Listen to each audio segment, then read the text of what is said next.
The first and only time I've been to visit Vietnam is in 2015. And my mom hadn't been back in 43 years. And it was so intense to witness her engage with it and what she chose to remember and what she chose to not remember. And it took me months before I even thought about it coming back. And it, and it took me that time, those years of processing it to better understand the legacy of war and how people choose to proceed. And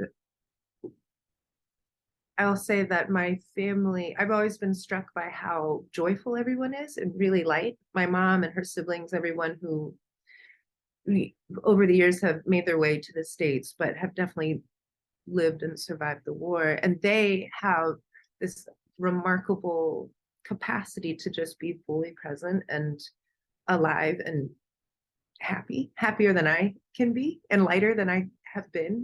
And with my mom, I think it's just this decision to leave what is no longer useful, to choose not to take it with you. And the thing about, it made me reconsider what memory is for. And Daniel, that's what you're saying, and I think we've all touched upon it. Sort of the accuracy or inaccuracy of memory at a certain point is not relevant. It's what do we need memory for?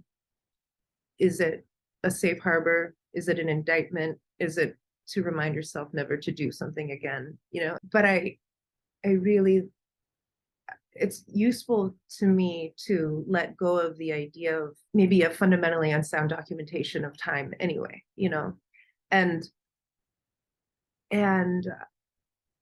I think memory now is this decision to not suffer anymore.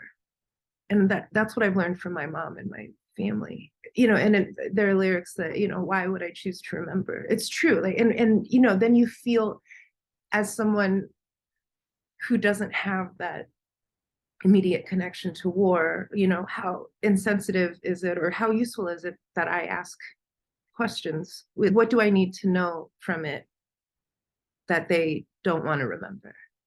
And what kind of position do you put someone in when they're surviving in a way that you've never had to, and so that's my application of